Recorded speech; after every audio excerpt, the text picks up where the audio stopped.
Oke, standby, kamera ready, sound ready, 3, 2, 1, action. Assalamualaikum warahmatullahi wabarakatuh. Semuanya kembali lagi di Komunikator Season 2 bareng aku Neshila Syarazana selaku host pada hari ini. Nah, kali ini kita pengen ngobrol-ngobrol santai nih terkait keorganisasian. Dan pada hari ini kita sudah kedatangan bintang tamu yang sangat spesial, yaitu Bang Anifan dan Rozak. Nah, say hi dulu Bang. Hai. Kemana? Sini. Hai. Sebelumnya boleh perkenalkan diri dulu Bang, dari mulai Bang Anifan. Hai, Sobat KPI. Perkenalkan, nama saya Hanifan Purnama, biasa dipanggil Hanifan. Hai semuanya, perkenalkan nama saya Rozak Bukhari, biasa dipanggil Rozak.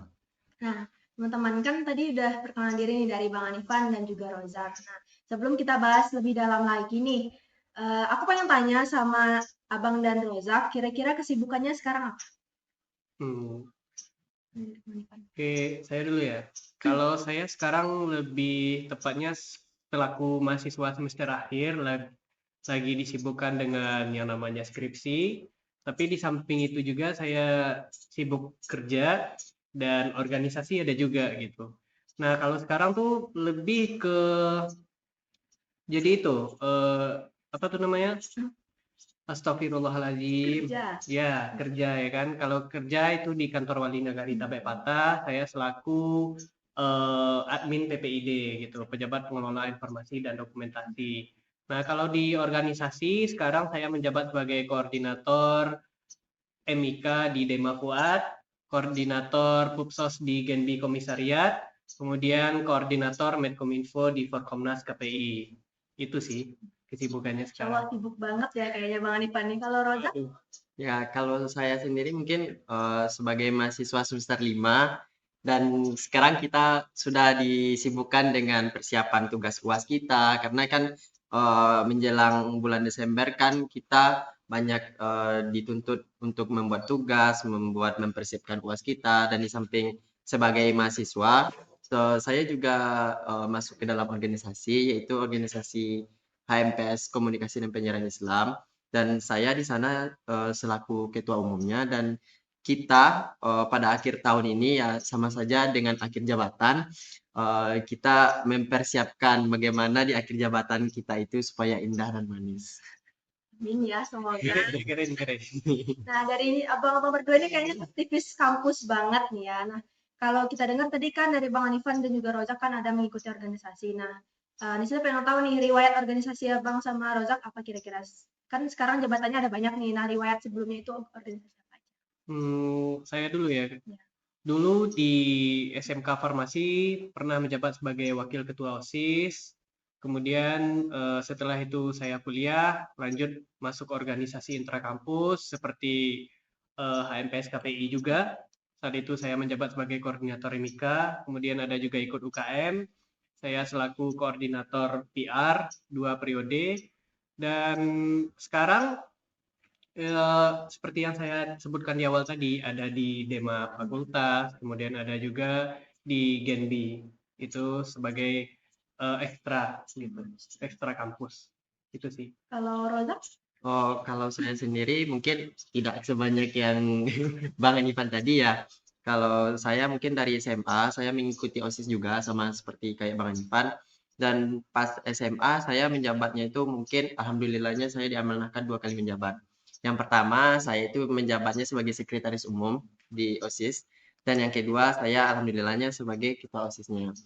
Dan pas di organisasi di kuliah, awalnya saya tidak mau sebenarnya masuk ke organisasi kemahasiswaan pada semester 1, semester 2. Karena apa? Karena mungkin pikiran saya saat itu, saya ingin istirahat dulu. Karena pada waktu SMA, saya disibukkan dengan dunia-dunia organisasi yang mungkin menurut saya itu, saya udah lelah di dalam sana. Bukan lelah gimananya, soalnya kita di dalam kuliah, kan kita nggak tahu bagaimana situasi kuliah. Nah, jadi saya itu ingin bagaimana sih dunia perkuliahan itu dulu. Saya ingin mendalami dunia perkuliahan. Nanti kalau sudah saya paham dengan dunia perkuliahan, baru saya mulai masuk ke organisasi gitu. Mahasiswa kupu-kupu. Iya, awalnya mahasiswa kupu-kupu. Sekarang mahasiswa apa? Kura-kura. kuliah rapat Iya. Beda kalau saya kuliah kerja. Oh, kuliah kerja rapat gitu ya, Bang. Nah, dari track record dari Abang sama Rozak tadi kan udah kita lihat nih kayak emang banyak banget organisasi yang diikuti. Nah, itu Desila penasaran kira-kira gimana sih cara bagi waktunya gitu dari organisasi yang sebanyak itu dengan perkuliahan kita tuh gimana sih cara bagi waktunya, Bang? Aku dulu, Razak dulu. Razak Ya, dulu boleh kayaknya. Razak dulu. Gitu loh. Ya mungkin kalau saat sekarang ini kita sebagai semester 5, saya membagi waktunya itu cukup mudah. Itu tergantungnya diri kita sebenarnya. Bagaimana niat diri kita supaya kita bisa menjalankan dua hal yang berbeda dalam satu waktu itu ya tergantung dalam hati kita. Jadi kalau saya ini untuk membagi waktunya itu misalnya kita ada kegiatan organisasi, kita ada kuliah. Nah, jadi saya itu harus memikirkan terlebih dahulu. Ini gimana sih, apa sih yang paling urgent yang harus saya lakukan? Misalnya organisasi yang urgent yang harus saya lakukan terlebih dahulu, kuliah ini tidak tinggal, akan tetapi kuliah ini akan menyusul. Misalnya tugasnya akan saya kerjakan sehabis saya melakukan organisasi. Kita tidak boleh meninggalkan itu semua, akan tetapi kita harus pandai-pandai membagi waktu, pandai-pandai untuk disiplin diri karena kalau tidak dari kita yang mulai, kita tidak akan bisa membagi waktu itu. Jadi intinya bagi waktunya itu menentukan skala prioritasnya ya. Ya, Kalau Bang Alifan sendiri gimana, Bang? Lebih kurang sama seperti Rozak gitu. Kita menentukan skala prioritas gitu. Kalau saya pribadi sih mungkin disibukkan dengan kerja ya juga, organisasi ya juga, kuliah ya juga, banyak sebetulnya gitu kan, ada side job juga. Jadi kalau membagi waktunya itu pengalaman saya ya, pas semester 2 itu awal-awal saya masuk organisasi gitu. Pada saat itu juga saya ditawarin kerja juga gitu. Nah, kuliah atau kerja, kuliah atau kerja. Pada saat itu saya dihadapkan dengan pilihan yang cukup berat gitu kan. Kalau kerja ini untungnya, kalau kuliah ini untungnya. Nah, alhasil dapatlah sebuah pilihan di mana saya tuh kuliah ya juga, kerja ya juga gitu. Caranya masuk dua lokal gitu kan. Masuk di dua lokal. Jadi pada saat itu kita kan sudah bisa memilih nih di SKS, bisa memilih jadwal. Saya susun tuh jadwal itu bagaimana jadwal itu sedemikian rupa dapat memungkinkan kita untuk kerja. Contoh, di hari Senin kita padatkan semuanya. Untuk hari Senin itu fokus untuk kuliah. Kemudian di hari Selasa ternyata ada jadwal kosong jadinya gitu. Setelah kita melihat jadwal tadi, kita masuk untuk kerja gitu. Nah, alhamdulillah di tempat kerja saya dikasih kemudahan untuk itu gitu kan. Istilahnya freelance lah di itu gitu. Karena kalau organisasi syukurnya saya menjadi koordinator. Koordinator itu kerjanya ya mengatur gitu. Jadi tidak harus terus melulu koordinator itu harus hadir, harus kelihatan wajahnya, harus kerja terus gitu. Itu fungsinya anggota gitu. Nah, saya memanfaatkan posisi saya sebagai koordinator untuk memainkan fungsi dari anggota-anggota gitu. Seperti itu fungsi organisasi yang terasa gitu. Kita bisa membagi seperti itu sih. Berarti intinya organisasi itu nggak menghambat kita ya, Bang, untuk berkembang. Benar, malah itu untuk mendukung kita berkembang lagi Tergantung seperti kita itu. pribadi kan, Bang. Nah, benar sekali. Jadi jangan dianggap itu hambatan deh. Nah, untuk alasan ikut organisasi sendiri apa, Bang, kira-kira? Kalau Bang Alifan kan tadi banyak banget nih, Rozak itu juga. Nah, alasannya kira-kira apa? Mulai dari Rozak dulu. kalau alasan dari saya ya, kan kita sering dengar nih peribahasa kalau bukan kita siapa lagi. Nah, jadi saya mencoba untuk masuk kan awalnya saya tadi yang seperti dibilang Bang Hanifan tadi, saya mahasiswa kupu-kupu kuliah pulang. Jadi pada masa saat itu yang pas saya kuliah pulang, saya melihat oh ternyata kuliah ini cukup membosankan jika tidak ada kegiatan lain. Kalau kita hanya pergi kos, ke kos, pergi kampus, ke kos, sama saja kalau gitu ya kenapa kita harus jauh-jauh pergi kuliah ya kan? Iya, siklus Iya. absurditas intinya ya kan. Jadi kita harus mencari kegiatan lain dan salah satunya saya kemarin itu ditawarilah jadi salah satu kandidat calon ketua umum HMPS KPI 2025 dan ya ternyata saya terpilih jadi ketua umum 2025 ini dan akhirnya saya dengan mendapatkan amanah seperti itu ya saya mencoba untuk mengeksplor diri saya gimana sih, kan jadi ketua ini, kata-kata orang kan ya jadi ketua kan cuma ngatur, jadi ketua kan cuma nyuruh-nyuruh orang. Sebenarnya jadi ketua itu ada beban berat cuman tidak dilihatkan. Kita harus apa namanya? Kita harus ada tanggung jawab, kita harus ada disiplin, harus ada pandai memanajemen waktu. Jadi saya ingin masuk organisasi ini ya yang pertama untuk diri saya dulu. Saya ingin berkembang, saya ingin membangun soft skill saya, bagaimana cara kepemimpinan yang bagus, bagaimana manajemen waktu. Kalau tidak di organisasi, di mana lagi kita dapatkan kalau hanya sekedar kuliah ya kita dapat nilai, kalau nilai bagus ya alhamdulillah, kalau tidak sudah kita tidak ikut organisasi, tapi nilai kita jelek juga kan aneh jadinya kan. Terus mungkin udah pas? Udah, mungkin Bang Ipan. Gimana ya? Lebih kurang sama sih gitu sama Roza gitu. Tujuannya untuk mengembangin soft skill gitu. Tapi kalau boleh jujur pada awalnya itu karena iseng gitu. Iseng ya. ya. Iseng berhadiah itu kan. Langsung jadi koor. Entah kenapa bisa jadi koor. Jadi ceritanya pada saat itu ada kekosongan jabatan. Pada saat itu di UKM sinematografi itu koordinator PR sebelum aku namanya Erik gitu kan. Nah Erik ini dia mencalon jadi ketum juga di HMPS KPI. Nah kebetulan dia terpilih jadi ketum di HMPS KPI dan ada persyaratan di mana nggak boleh rangkap jabatan, kosong koordinator PR. Pada saat itu naiklah namaku gitu. Nah mulai sejak itulah menjadi apa tuh istilahnya ya, ketagihan gitu mengisi jabatan koordinator. Nah, Nikah terus. Nikah terus, aduh. Saya berpikir kayak gitu kan, kenapa bisa di nikah terus nasib ini dimanapun gitu. Ternyata teman-teman melihat bahwasanya aku ada passion, ada bakat lah di bidang publikasi, bidang desain dan visualisasi apapun itu gitu. Kehumasan lah istilahnya ya, seperti itu. Keren banget ya, berarti ini PDD abadi nih guys. PDD Unif. Nah, terus kayaknya dari abang-abang berdua nih tertekan nggak masuk organisasi. Berarti kalau dengar-dengar tadi kayaknya enggak nggak sih? Gimana Bang? Ya, Roza gimana? itu dulu. Gimana ya, tertekannya itu mungkin pas bayar uang kas.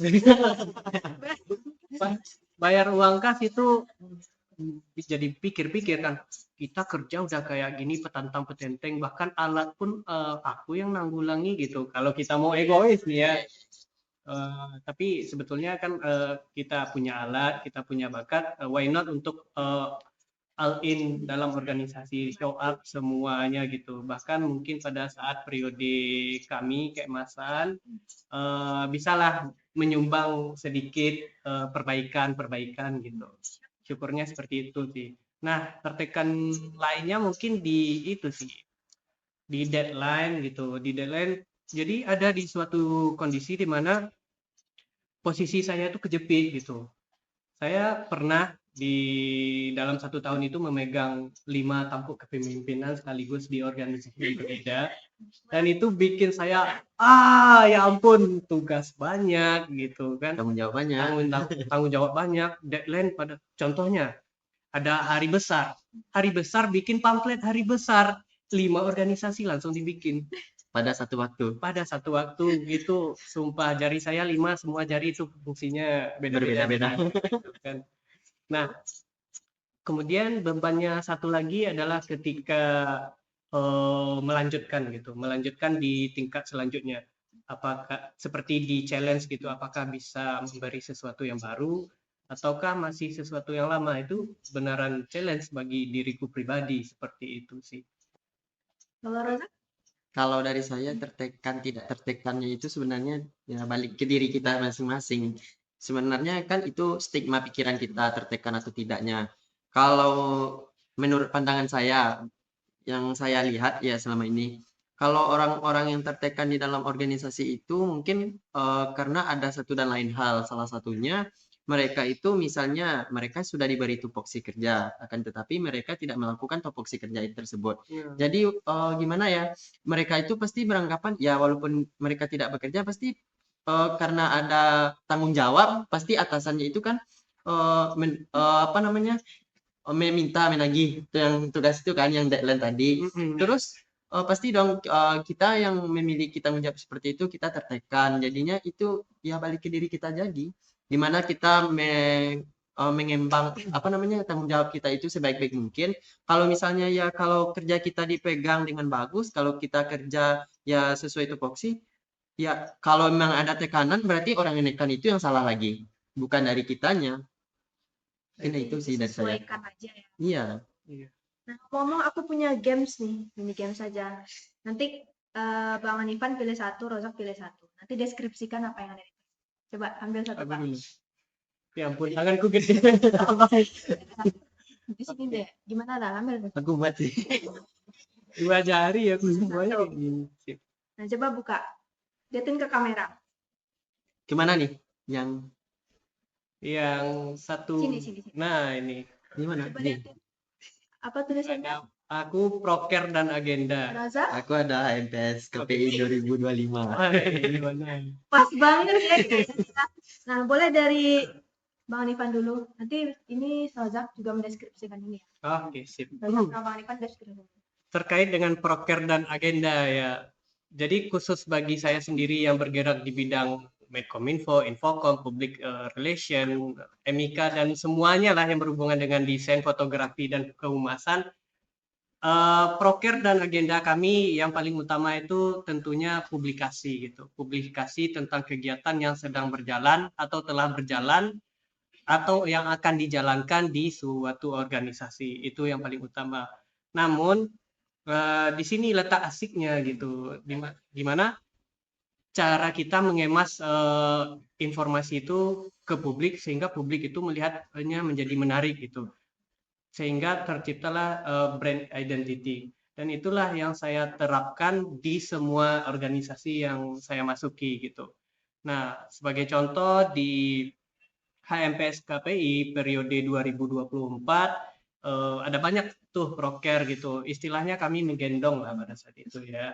Nggak apa-apa, nyomong dikit. Jadi pada saat itu organisasi di UIN ini terlihat seperti vakum, bukan vakum juga sih, kayak absurditas gitu, rutin yang berulang gitu. Ada proker-proker template yang tahun ke tahun itu aja. Jadi berangkat dari situ dan kebetulan juga saya ada punya literasi dari media luar, saya coba terapkan di sini gitu. Saya bikinlah seperti penerapan konsep warna gitu di suatu desain. Kemudian ada sebelumnya itu nggak ada tuh yang namanya KPI Hall of Fame, kemudian kasih nama KPI Hall of Fame, kemudian ada juga part of insight kami masukin juga, kemudian ada kajian minor juga. Nah, pada saat itu mungkin HMPS KPI media sosialnya menjadi kiblat gitulah di UIN ini terutama gitu. Syukurnya itu sih. Nah, itu untuk proker dan agenda.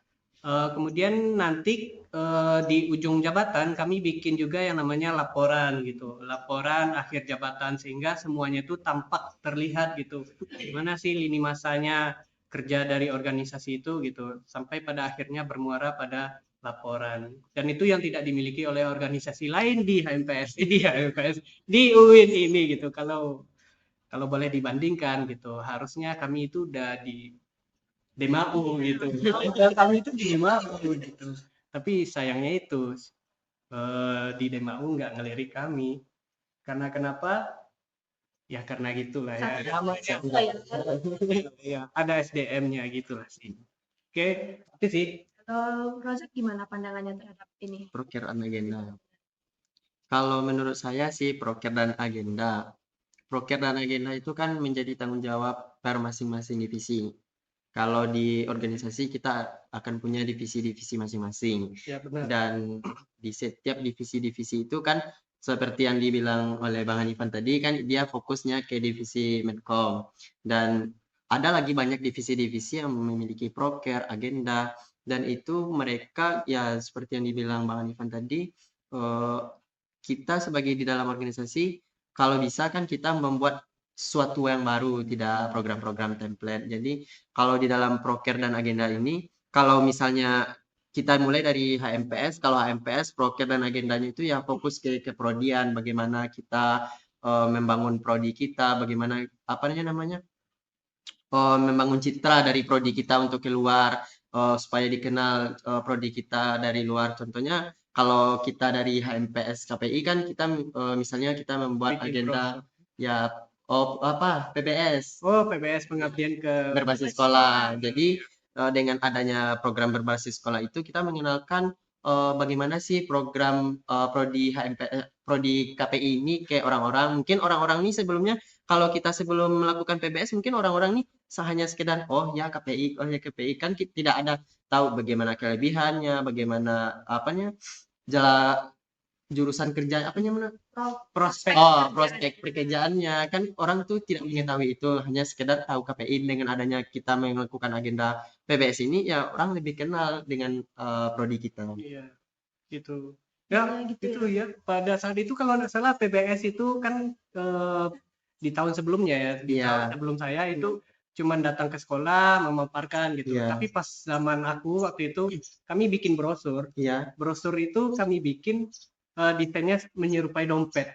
Iya. Nah, mungkin ingat tuh ya dompet KPI Iya. itu pada saat itu. Nah, itulah salah satu ide baru dari kami. Nah, ditunjukin ke adik-adik. Nih, kakak ada dompet untuk adik-adik gitu kan. Mereka pada tertarik. Nah, kalau kalian mau bikin seperti itu, masuk ke KPI seperti Nah, kalau di tahun abang kan membuat dompet. Kalau Iya. di tahun kami ya membuat uang. Brosurnya itu kami Iya, iya. jadiin kayak uang. Jadi ya kalian ini kalian terima ini kalian dapat uang 50.000. Sogo.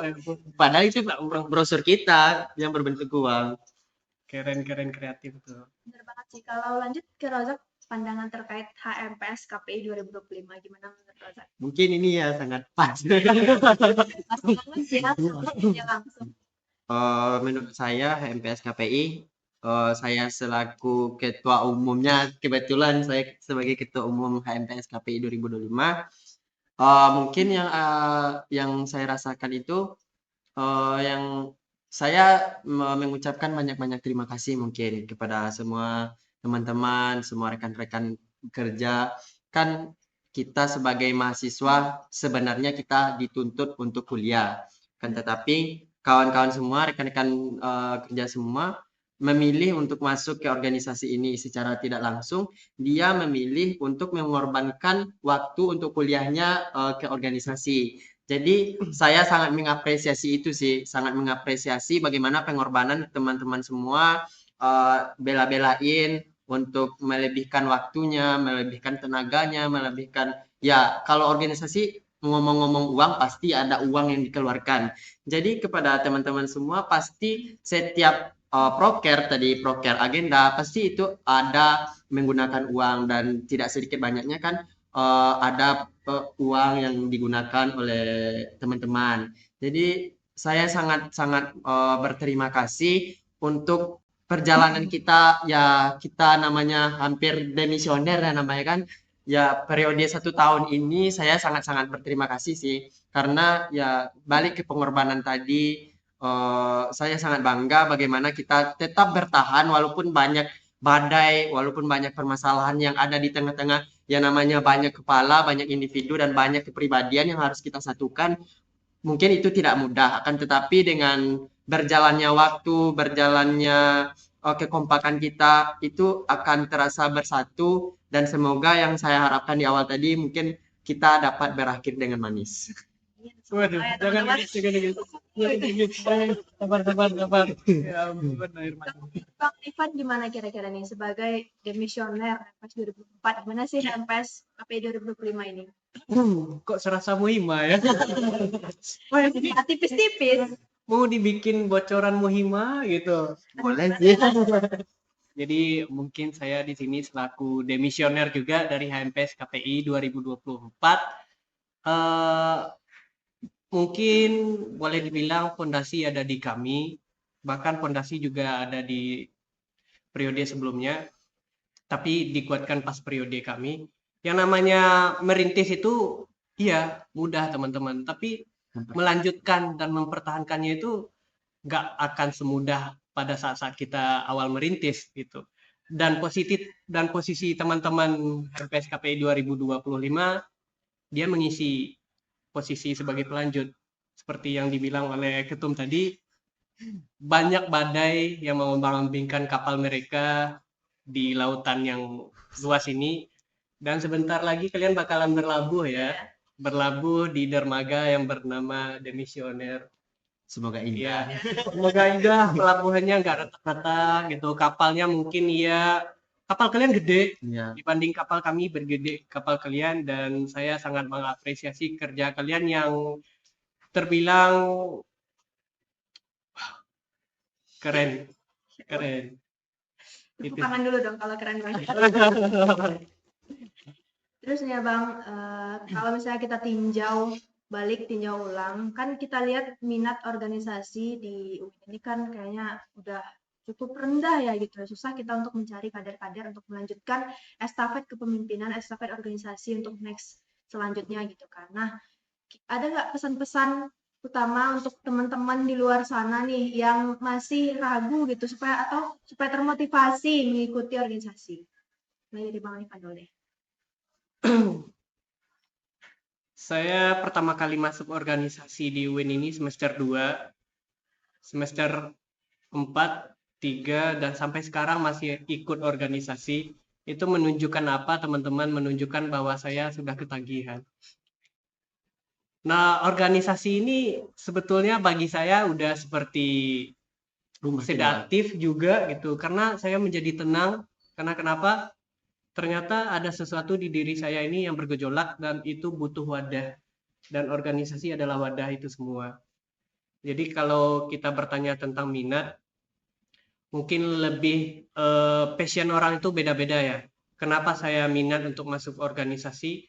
Yaitu tadi, pertama, saya ingin mengembangkan dan memberitahu ke orang-orang bahwasanya saya berbakat loh gitu. Saya punya hal-hal yang bisa membantu organisasi ini untuk berkembang gitu. Nah, kalau misalnya ada wawancara, setiap ada wawancara masuk organisasi ditanyain nih gitu kan, bagaimana seandainya kamu nggak kami terima di organisasi ini? Saya dengan pede bakalan menjawab, kamu bakalan kehilangan aset terbesar kalau menolak aku gitu. Seperti itu. Berarti apa? Berarti saya sudah percaya diri gitu. Saya bakalan berada di posisi yang menguntungkan organisasi itu gitu.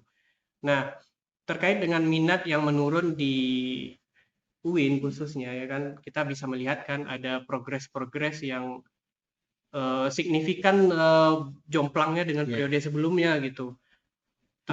Terlebih ada isu-isu seperti dana DIPA organisasi yang dipangkas, itu pasti cambukan yang keras juga gitu untuk teman-teman ya. gitu.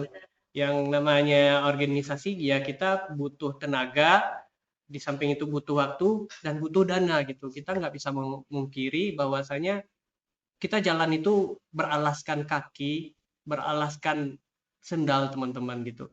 Kalau dalam bahasa Minang itu mengecek baleh lidah, jalan baleh tapak, seperti itu teman-teman. Jadi pesan saya kepada teman-teman yang nggak tertarik untuk masuk organisasi, gini, kuliah itu sebentar teman-teman gitu. Kenapa kalian nggak coba sesuatu yang baru? Mana tahu dengan masuk organisasi kalian menemukan kekosongan di diri kalian seperti itu. Itu sih. Mengisi kekosongan berarti. Iya. Rasa gimana? Kalau menurut saya sih, kalau minat tadi, balik kepada minat tadi kan menurut Bang Hanifan tadi ya memang jomplang di khususnya di UIN ini memang sangat menurun lah minat para mahasiswa ini ke organisasi. Kalau yang berdasarkan yang saya lihat, memang ada yang kurang minat, ada juga yang minat namun berbeda dengan Bang Hanifan tadi ya. Kalau Bang Hanifan tadi kan dia sangat percaya diri. Kalau yang saya temukan ini, dia ada minat, akan tetapi dia tidak percaya diri dengan potensi yang ada di dalam diri dia tuh. Sebenarnya dia berpotensi. Sebenarnya kalau dia mengemban jabatan itu, bertanggung jawab di dalam hal itu, sebenarnya dia mampu. Cuman mereka itu masih merasa was-was, masih merasa ketakutan, tidak bisa membagi waktu, tidak bisa disiplin, atau nanti tertinggallah salah satu. Mereka hanya takut itu. Sebenarnya itu sih yang kita perbaiki. Harus yang gimana ya? Kita minat orang itu ada, tapi gimana kita membangun kepercayaan diri dia itu supaya dia masuk ke organisasi, supaya dia kalau Bang Anifan tadi kan bilang kalau tidak diterima aset di dalam organisasi itu akan hilang. Nah, gimana kita menumbuhkan itu di dalam hati orang tersebut, karena mereka itu padahal berbakat sebenarnya. Bahkan bakatnya itu lebih besar daripada orang yang meminta dia masuk organisasi. Iya, Nah, benar-benar ada tuh. ya, tapi karena dia balik lagi ke percaya diri ini yang kurang, jadi mereka lebih memilih, oh, mereka hanya berada di zona nyaman. Sebenarnya kalau kita hanya berada di zona nyaman, kalau sekali-sekali kita keluar, nanti kita akan shock. Karena di dunia perkuliahan ini bukan apa-apa dengan dunia pekerjaan nantinya. Ya, lebih berat. Iya, lebih berat tanggung jawabnya kan, Bang. Beban. Kalau tanggung jawab di dunia pekerjaan akan lebih berat, manajemen waktunya akan lebih berat. Dan kalau kita tidak belajar dari sekarang, bagaimana kita memanajemen waktu kuliah, bagaimana kita memanajemen waktu organisasi, mungkin kita nanti akan keteledoran. Kita, yang pesan saya, kita tidak akan selamanya kuliah. Kita akan berkembang. Dan kuliah ini hanyalah sebagai salah satu jembatan kita untuk bagaimana kita bisa masuk ke dunia kerja itu dengan baik. Jadi manfaatkanlah dunia kuliah ini tidak hanya dengan belajar kelas, kan, tetapi kita juga masuk ke organisasi, masuk ke Komunitas. ya komunitas, masuk ke ekskul kalau kayak di sekolah kan. Jadi kita harus mencari jati diri kita, harus